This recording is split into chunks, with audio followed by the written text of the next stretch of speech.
I met a gypsy. It wasn't until the end of that year. That was all start like end of 2018, start 2019. Yeah. We started working with Johnny O'Mara, and it was just the right information to hear. Like he started it with Jet, because I had a whole bunch of other shit happen that year where I went motor seized, milestone, broken collarbone, put a plate in it, come back 2 weeks later to race Budds Creek. During that week of practicing, did my ACL, full knee reconstruction, 3 weeks back on the bike, shoulder, full shoulder Latarjet procedure, come back.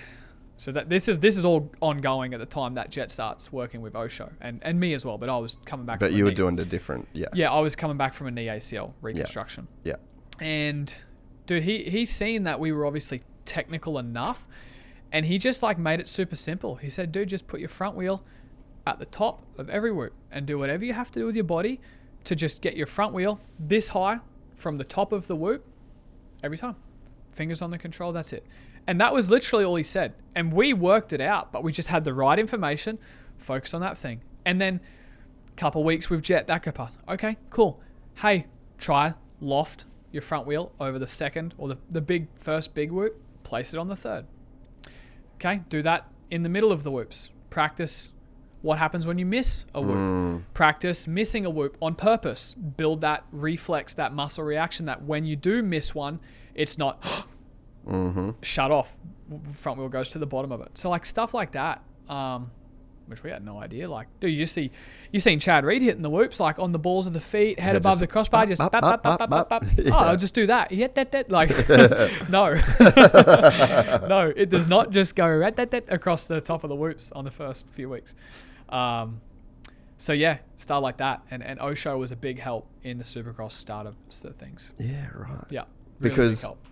You know, you see now with how like involved Dazzy is and the technical advancements in your riding. Like you boys are probably some of the most solid technically, but it like takes someone kind of giving that information.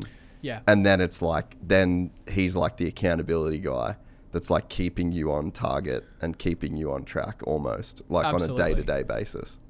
Exactly that. Yeah. Exactly that. He was, Dad never raced or anything. Like he rode a bike to go, lived on a farm, rode the bike out to the tractor. So like he was cars. Yeah. And so he didn't know. And it wasn't until a young age. And it was like, I was obviously really enjoying it. And he's like, crap, I got to learn this. Like I need to learn, because you go to a coaching school and you see the same kids going to a coach and they just keep coming back, but they weren't really increasing. And sure, they would get better on the day with the coach, but when they'd go away for 2-3 weeks, they wouldn't practice it. They wouldn't do that. And so Dad, that's one thing he learned from very, very early. Like if the coach gives us 2 things to work on, when we see him again in 6 months time or whenever we can afford to go to another coaching school, we better be freaking good at it. Not that he tells us the same thing 6 months later. Yeah. You know, so that was a big thing. So he learned so much about the sport, and just because he's like, my boys really say they want to do this, like I need to be able to coach them. We can't afford a full-time coach at the track with us every single day. And that's what pushed Dazzy to learn about the sport, learn about the thing. He had no idea. He can't ride a bike. Like, Yeah. you know, that's just how it started. So was it always come from you first? Like you wanted to be a dirt bike rider? Like, do you even remember where that come from? Yeah. No. I think I just liked it, and it started off as a family thing. We'd go with the family. We'd go to camping, motocross mountain. Yeah. Go camp, pitch the tent, fire, barbie with some friends, ride around a little bit. Like that was what it started as. And then, let's go to a track. There's a track nearby. They're doing a practice day. You'd hear word of mouth rumors. Oh, they're doing a race day in 2 weekends time. Let's go to the race day, like a local club stuff. And it's so weird. Like it just snowballs.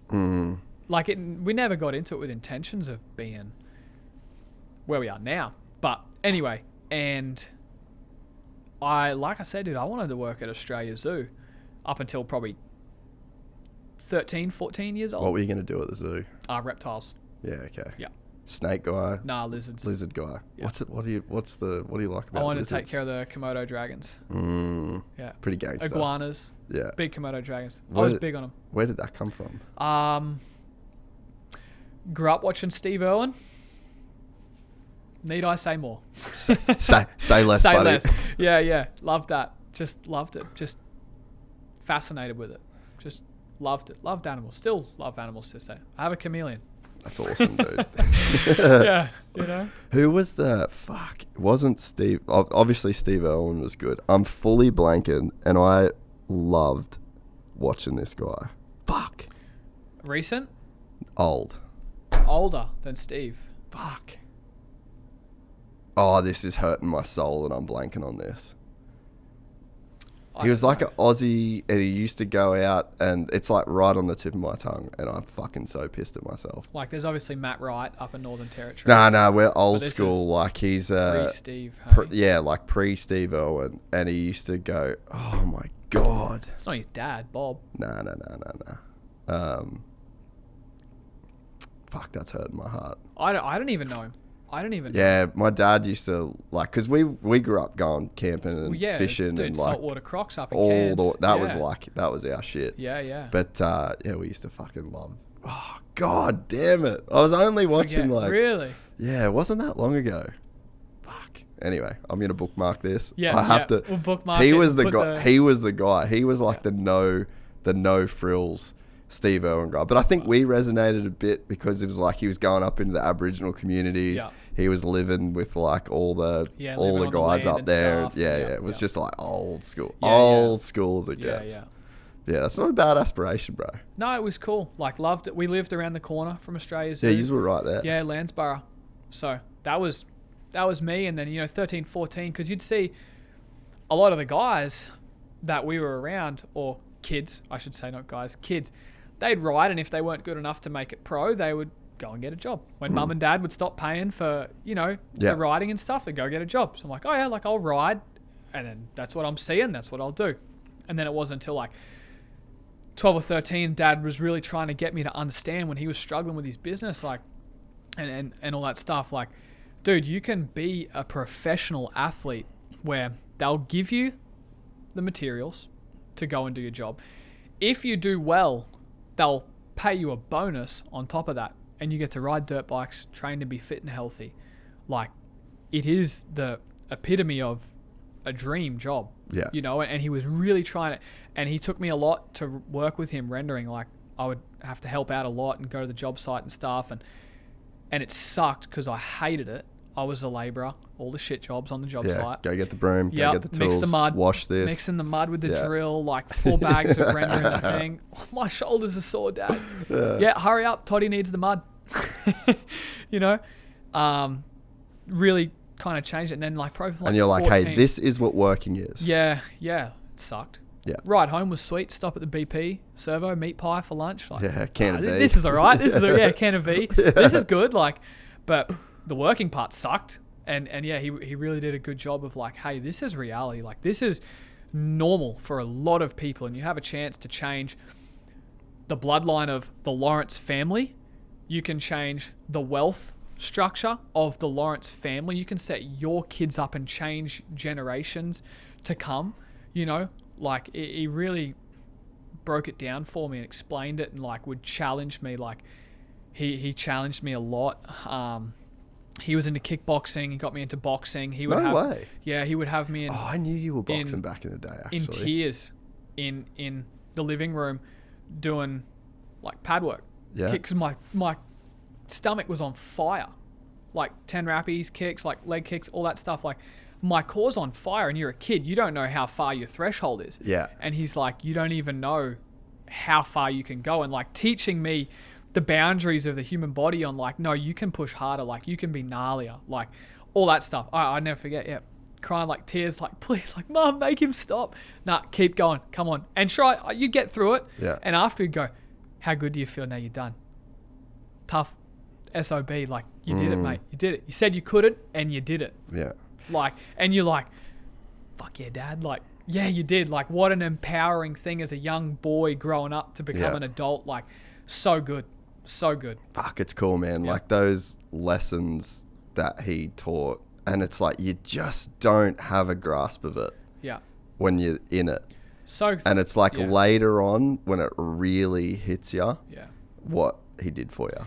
Yeah, 1,000%. Like it's, you'd have mates at school and their parents just didn't care what they did. They could go out, do stuff, Yep. have what they want, and you're just Yep. like, fuck, like, dude, that's so good. Like, they can go to the skate park whenever they want. They don't have to ask mum and dad if they can go play with their mates down the street or what. They just do what they want. Like, what a life. And here I am, like, they're at the school disco and I'm training.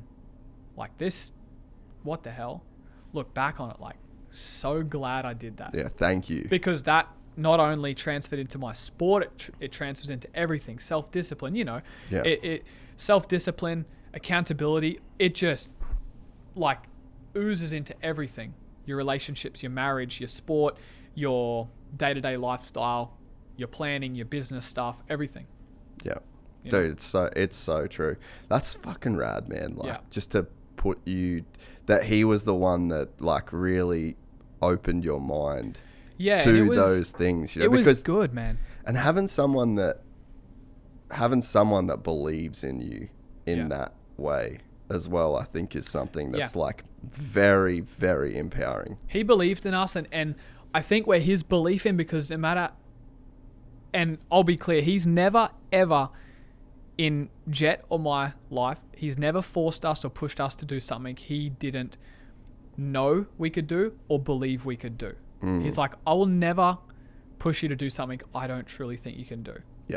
And like anytime he would push us, we'd always come back. We'd bounce back, right? Like anything he would dangle the carrot on. Like I remember one year I was slacking, not training and stuff. He was getting home from work and he'd go like, it was one year, I think it was like 2011 or 2012. And it was the Junior World Championships. Motorcycling Australia would pay for my flights and stuff. Yeah. He just had to pay for his flight to get over there, right?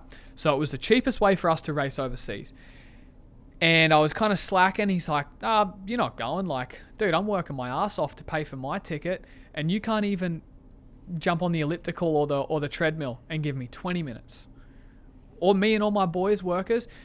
In the real world, we're working from 5:30 a.m. until 4 o'clock in the afternoon. Then I'm rushing home to take you riding, and you're not out there waiting to go, showing me you want to go there. I'm wasting my time. I'd rather sit on the couch, take your mum out to dinner, do something like that. And he'd light a fire and you're like, no, I do want this. And dude, sure enough, every time Dad's coming, yep, I'm waiting, bike's ready, everything's ready. Like just showing that initiative and like, you say you want it, but what are you doing to prove to me and to yourself, more importantly, what are you doing to back that up? Yeah. Like again, actions speak louder than words. Oh, yeah. I want to do it. I want to do it. Okay, we're going for a run tomorrow. Oh yeah, I'll think about it. So it's good. If you enjoyed this content, please like and subscribe. And to listen to the full 3-hour podcast, search Gypsy Tales in your favorite podcast platform or click the link in the description below. Gypsy Gang.